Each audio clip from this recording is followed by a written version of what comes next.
degree did you study and where? I studied English and French at Exeter University, which is in the southwest of England. I spent a year abroad in France as part of that degree, which was still the best year of my life.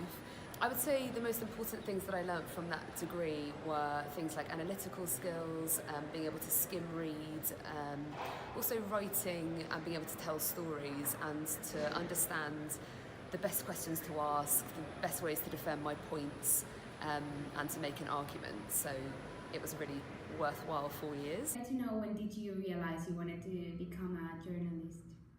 A journalist. I think I've always wanted to be a journalist. I've always known deep down it's what I want to do, but it took me a long time to get there. So I used to work for the Foreign Office, in the press office, so in a communications job. It took me some time to be able to move into journalism because it's not necessarily the easiest path that I could have taken. But I think I always knew deep down that I wanted to understand the world, to meet people, to hear their stories and to tell stories, and also to write. Which is the most enriching experience you've ever had in your job?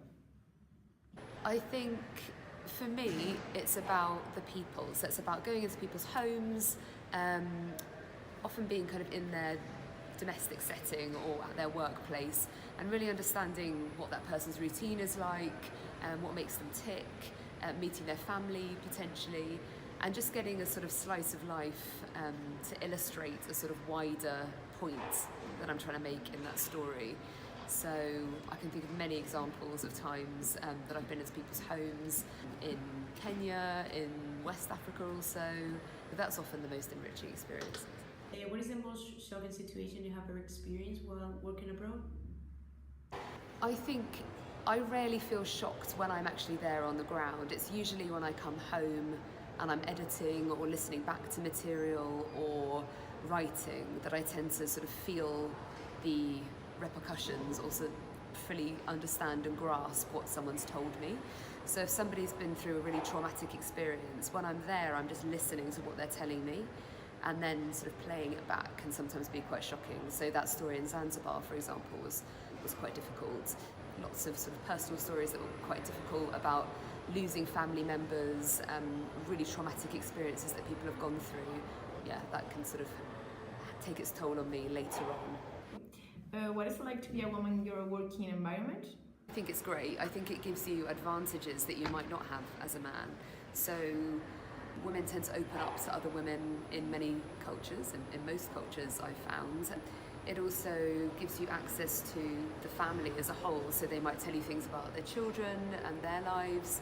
You understand about relationships and the dynamics there and the family as a whole. Women are often intrinsic to an entire community, so I think it gives you access in a way that other roles, if you're speaking to a man, for example, that it wouldn't.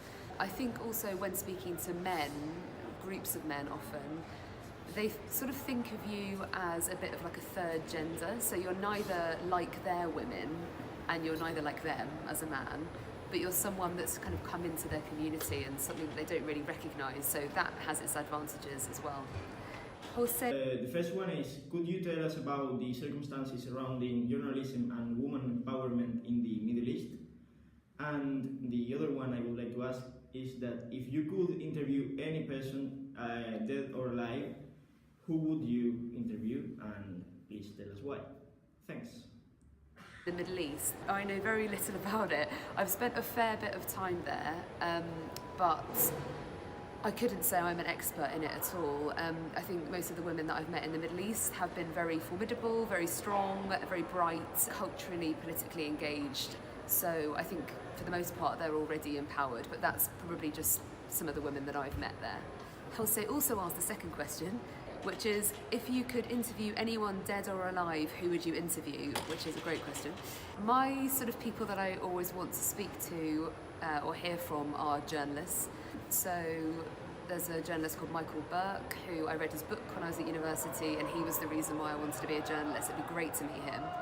I really love travel writers and travelographers, so people like Simon Reeve. Louis Theroux makes amazing documentaries, so it would be people that make documentaries and programmes, usually about travel or adventure, that kind of thing.